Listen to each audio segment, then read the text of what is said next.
O setor de telecomunicações sofreu diversas mudanças desde a Constituição de 88. Algumas delas foram motivadas pelos próprios consumidores. Como isso aconteceu? É o que vamos ver na apresentação do trabalho de Alexandre Veronese.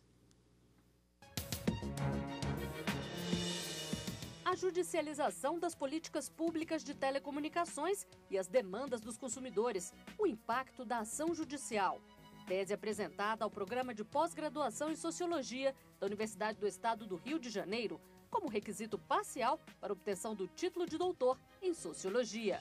O estudo é de Alexandre Veronese. E para debater o trabalho, recebemos o professor de Direito Público da Universidade de Brasília, Mamed Said, e o professor de Sociologia do Direito na Fundação Getúlio Vargas do Rio de Janeiro e doutor em Ciência Política pela Universidade de Montpellier, na França, Fernando de Castro Fontainha. Bom, antes aqui de iniciarmos o nosso debate, a nossa apresentação do trabalho, nós vamos conferir um resumo da tese. O estudo analisa a relação entre as recentes mudanças no setor de telecomunicações e a possibilidade dos consumidores recorrerem ao Poder Judiciário para exigir seus direitos. O trabalho analisa como essas decisões impactaram no setor. Inicialmente, Alexandre, muito obrigado pela presença, por trazer agradeço. o seu trabalho para ser apresentado aqui no Academia. Eu gostaria que você já falasse da metodologia desse estudo seu. Maravilha. Obrigado, Rimac, pela oportunidade de apresentar esse trabalho na TV Justiça. O que eu acho que é bastante importante em relação a esse trabalho, e se reflete também nos professores que foram convidados para comentar, é o fato de que ele é um trabalho de sociologia.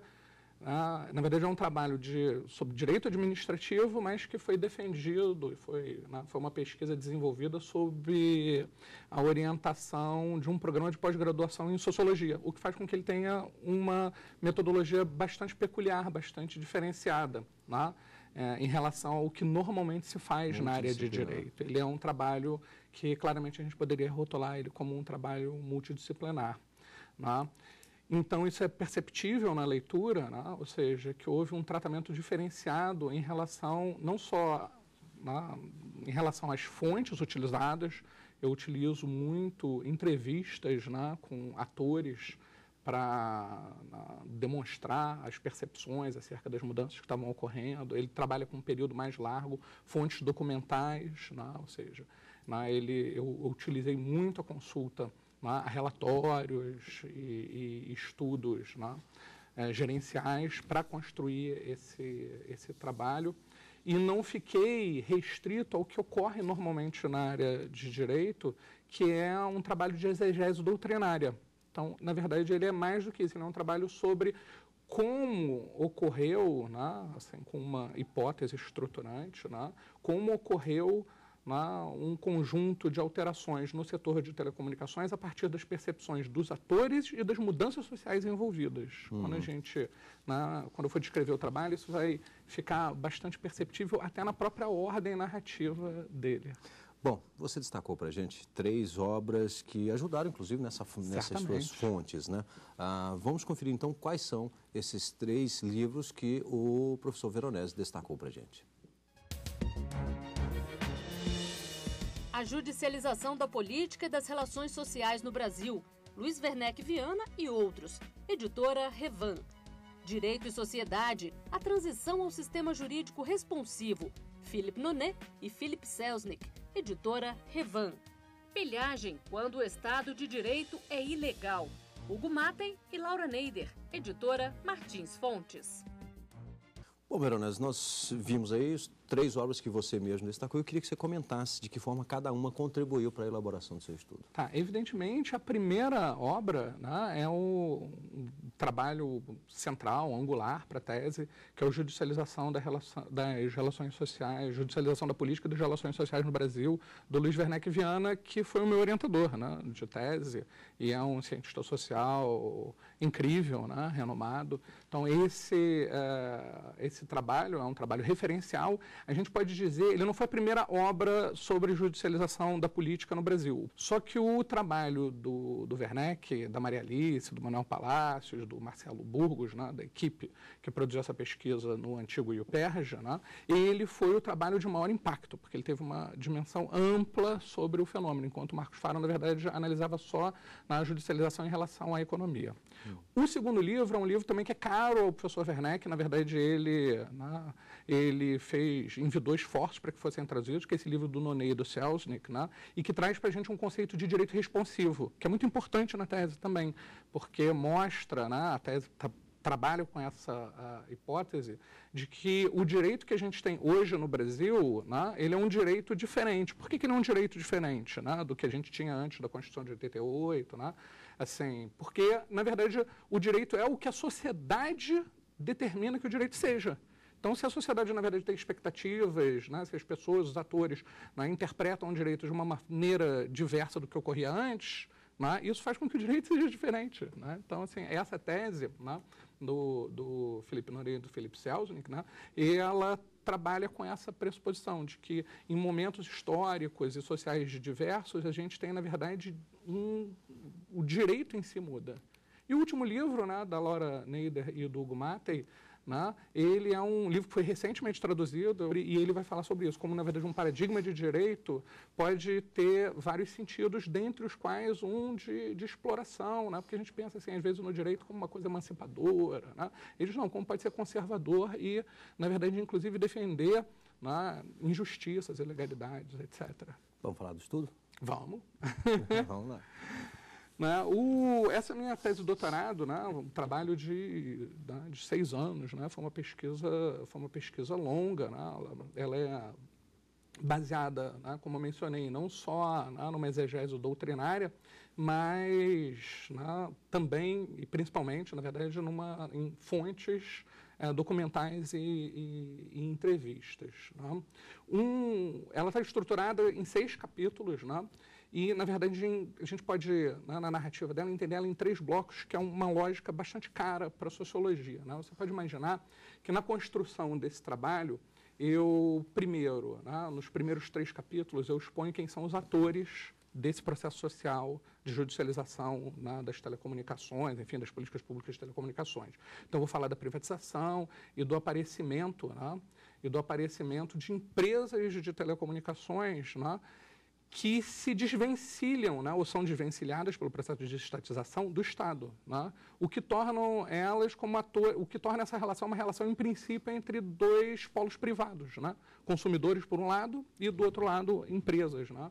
E isso é crucial, isso é muito importante para que depois possa haver o processo, né, de disputas judiciais, né, que são 2 partes. É diferente de litigar contra o Estado, é diferente de litigar contra o particular. Né. Depois se forma um conceito de regulação, que é muito importante, ou seja, né, o conceito de regulação, ele é, e essa é uma tese jurídica crucial no trabalho, né, regulação, assim, se o direito muda de tempo para tempo, né, os conceitos jurídicos eles também mudam de tempo para tempo, eles são construídos e reconstruídos. Então, na verdade, nesse processo contemporâneo, né, se constrói um conceito de regulação, mas esse conceito de regulação ele é um processo social, né, é a maneira como você tem uma relação estrutural entre a sociedade, a economia e o Estado. Né? Então, assim, e diferentemente dos juristas, que, na verdade, entendem a regulação, em parte, como uma ação estatal, ato administrativo,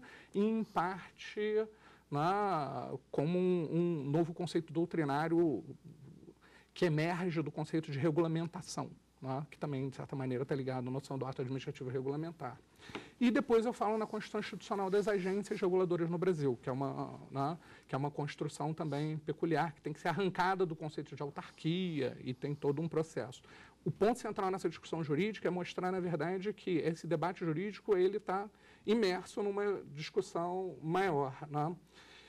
Na outra parte, eu, na verdade, vou tratar dos casos. Então, eu trouxe 5 casos para justificar a tese, né? Um caso da assinatura básica, do detalhamento das contas de consumo, da redefinição das áreas locais, né, de longa distância e da disputa do índice, né, para o reajuste das tarifas na telefonia fixa e da disputa da extensão dos créditos dos celulares pré-pagos. A conclusão geral do trabalho é de que a luta judicial ela não modificou a regulação, as regras existentes de forma direta. Na verdade, nas ações judiciais, mais das vezes, os consumidores perdiam essas ações judiciais.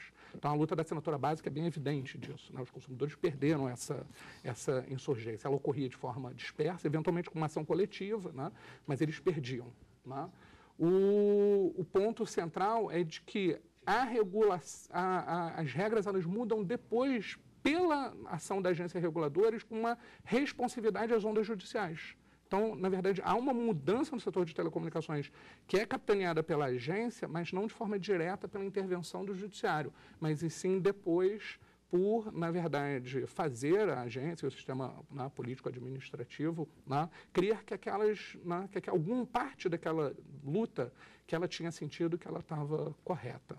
Uhum.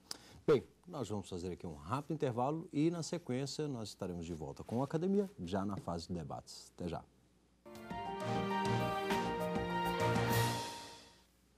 Estamos de volta com o Academia, hoje debatendo a tese de Alexandre Veronese, a judicialização das políticas públicas de telecomunicações e as demandas dos consumidores, o impacto da ação judicial. Vamos conferir agora, antes de entrarmos no debate, algumas teses e dissertações que estão disponíveis no mercado editorial. Execução de interesses individuais homogêneos, análise crítica e propostas. Gustavo Milaré Almeida, Biblioteca Digital da USP. Controle das eleições, virtudes e vícios do modelo constitucional brasileiro. Marcelo Roseno de Oliveira, editora Fórum. Responsabilidade dos sócios na sociedade limitada. Itamar Gaino, editora Saraiva. Bem, vamos então dar início aqui ao nosso debate. Eu já gostaria de contar com o professor Fernando de Castro Fontainha. Muito obrigado pela presença aqui na Academia para o debate de hoje. Gostaria que o senhor desse início então ao nosso debate. Muito obrigado, Rimac. Muito obrigado, professor Alexandre. É um prazer estar aqui na TV Justiça fazendo como debatedor dessa tese que eu tive a grande alegria de assistir à defesa, lá no então IUPERJ, hoje IESP-UERJ, né? E, então, Alexandre, a primeira pergunta que eu gostaria de te fazer é talvez aquela que põe um acento no caráter multidisciplinar. Você não apenas usa fontes realmente tradicionais dos estudos jurídicos, como doutrina, legislação, jurisprudência, mas usa de um jeito diferente, como acrescenta a elas aquilo que você chama de entrevistas com os atores, que não tem nada a ver nem com entrevista de jornalista, nem com ator de novela. Estamos falando de uma abordagem sistemática, profundamente conectada com o seu objeto de pesquisa, e quando você diz atores, você quer dizer pessoas, indivíduos envolvidos diretamente no processo social sob descrição aqui na tua tese. Eu queria perguntar o seguinte, a abordagem diferente sobre fontes tradicionais e a abordagem, vamos dizer, sociologicamente tradicional sobre essa fonte que a gente não encontra em trabalhos jurídicos, o que ela produz de diferente? E aí eu já adianto uma intuição minha. Será que o que essa diferença de abordagem que a sociologia trouxe para a tua tese, para a tua trajetória profissional, explicitou no seu trabalho, foi a maneira contraintuitiva que as ações em juizados especiais conseguiram ganhar a queda de braço contra as agências reguladoras? É isso mesmo? Obrigado, Fernando, por me dar essa oportunidade para responder essa pergunta, que na verdade é uma pergunta crucial, central, né? Então, como eu estava colocando antes, né, quando estava expondo a estrutura da tese, né, quer dizer, a chave, ela está estruturada da seguinte forma: são atores num cenário, né, o cenário é da discussão da emergência, né, da insurgência, né, a palavra que eu uso mais, né, inclusive o professor Werneck na defesa disse, né, que essa tese era uma tese sobre a insurgência, né. Ou seja, sobre essas lutas dispersas do pequeno consumidor, né? Ou seja, né, daquele morador de São Gonçalo que está enraivecido porque, na verdade, a conta dele de consumo não é detalhada e ele acha um absurdo que ele tem que pagar por algo que ele não sabe, né, o que significa, né? E, ou seja, isso num cenário onde tem essa emergência, essa insurgência dos consumidores.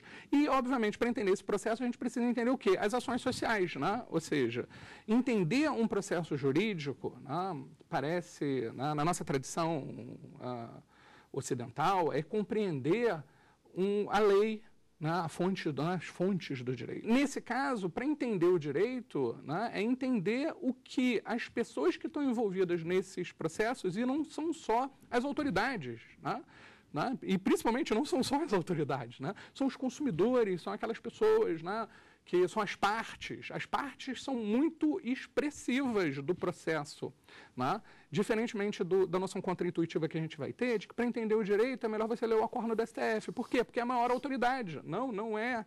É entender, na verdade, o que as partes queriam. Entender o que as partes queriam e os atores, né, nesse sentido, né, faz entender que seja possível entender o processo de uma forma absolutamente diversa. E aí a gente chega no ponto crucial da sua pergunta. Isso permitiu entender a disputa judicial para além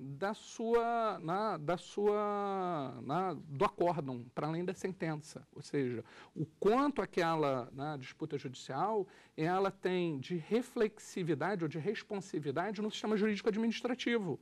E entender que, na verdade, mesmo que os consumidores, lá no juizado especial, que eles tivessem perdido as ações, no caso da assinatura básica, que eles tivessem perdido as ações, o sistema jurídico administrativo foi responsivo para modificar a regulação, mesmo com eles tendo sido derrotados, que é obviamente contraintuitivo, porque, na verdade, o que você vai imaginar é o seguinte, que a regulação vai mudar se você ganhar a disputa judicial. Mas não, nesse caso, a regulação ela foi alterada mesmo tendo havido derrota dos consumidores, né?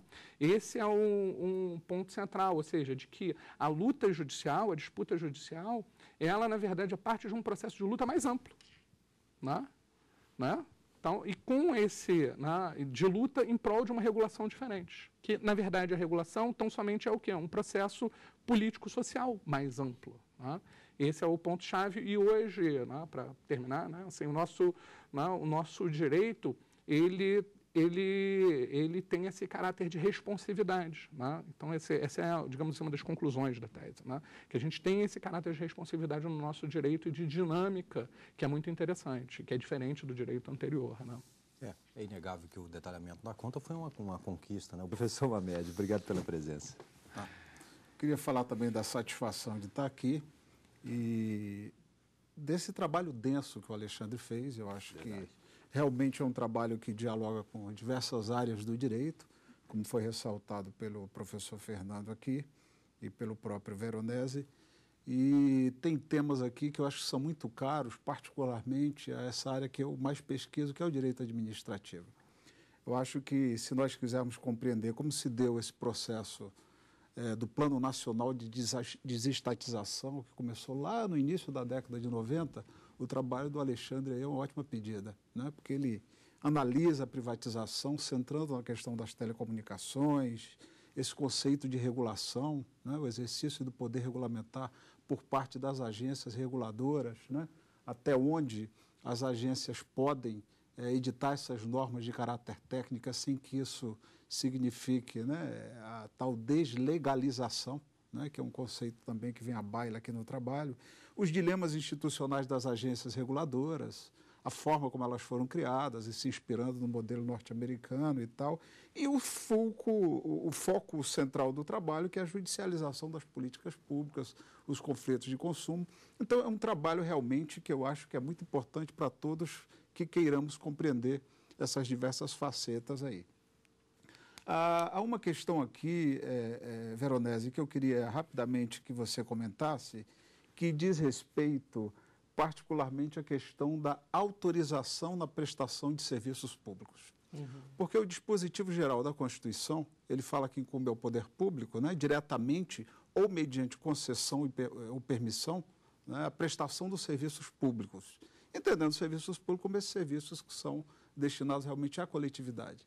E, no entanto, a Lei Geral das Telecomunicações, ela fala muito dos autorizados. E boa parte da doutrina, e eu queria que você comentasse isso, realmente se opõe a esse conceito, no sentido de que se é serviço público, é concessão ou é permissão. Né? A autorização só seria para aqueles serviços em que há o interesse exclusivamente ou predominantemente privado. Tá certo? Então, eu queria que você desenvolvesse um pouco essa ideia aí, porque esse certamente é um tema polêmico quando a gente discute a questão relacionada aos serviços públicos. Uhum. Tranquilo. Obrigado, Hamed, pelos comentários sobre o trabalho e também pela pergunta, que eu acho que é realmente fulcral de mostrar como mesmo a doutrina do direito administrativo, ela tem sido reconstruída, né, digamos assim. Né? E o exemplo das telecomunicações e da Constituição da Anatel e da Lei Geral de Telecomunicações, né, é um exemplo bastante bacana, bastante interessante de como se buscou a construção de novos conceitos que eram inexistentes, né, e esse é o ponto que eu acho nodal, né, que eram inexistentes no panorama do direito administrativo clássico. Né. Tem um trecho da entrevista, né, do Renato Guerreiro, falecido, foi o presidente da Anatel na grande construção, né, das telecomunicações, e ele narra isso bastante. Naquela entrevista ele estava reclamando muito, né, acerca, na verdade, da construção de índices e da fixação de preços e de limites tarifários, especialmente, ele diz assim, especialmente para a telefonia celular. Porque na telefonia celular, né, a gente, quando pensou nisso, né, a gente imaginou que, na verdade, os preços iam ser livres e que vê como é que tem uma noção de que o próprio mercado ia se autorregular, enfim, e os preços iam ser os melhores para o consumidor porque você ia ter uma concorrência feroz, etc. Né? E ele diz, no momento que fixou, foi tudo ruim, está tudo errado. Né? O caso da autorização é mais ou menos o mesmo, né? Ou seja, eles tinham pensado num determinado modelo e esse modelo ele se torna uma outra coisa. Então, por mais que, eu posso dizer isso assim, com tranquilidade, por mais que a autorização, né, seja algo novo, certamente vão ser aplicados às autorizações os princípios administrativos e isso vai ser... Né, o que se tem de autorização hoje não foi o que eles pensaram que ia ser. Então, porque, né, quando você tiver que discutir juridicamente a autorização, eles vão dizer assim, olha, não interessa o nome em iuris, se chama autorização. Os institutos e os princípios que têm que ser aplicados à autorização de serviços em telecomunicações têm que ser paralelos e simétricos aos princípios constitucionais. Então, nesse sentido, né, a autorização que foi pensada era uma, outra, ela se tornou com um processo social. Bem, eu quero aqui agradecer e parabenizar ao professor Alexandre Veronese. Muito obrigado pela presença, parabéns pelo trabalho. Eu agradeço. E também aos nossos convidados de hoje. Muito obrigado, professor Hamed, professor Fernando, também nossos agradecimentos. E lembro que você também pode participar do Academia para trazer o seu trabalho para ser debatido aqui. É simples, basta enviar o seu estudo para o nosso e-mail, academia@stf.jus.br, e também é possível rever este e outros programas da TV Justiça em nosso site, tvjustiça.jus.br. Obrigado e até o próximo encontro.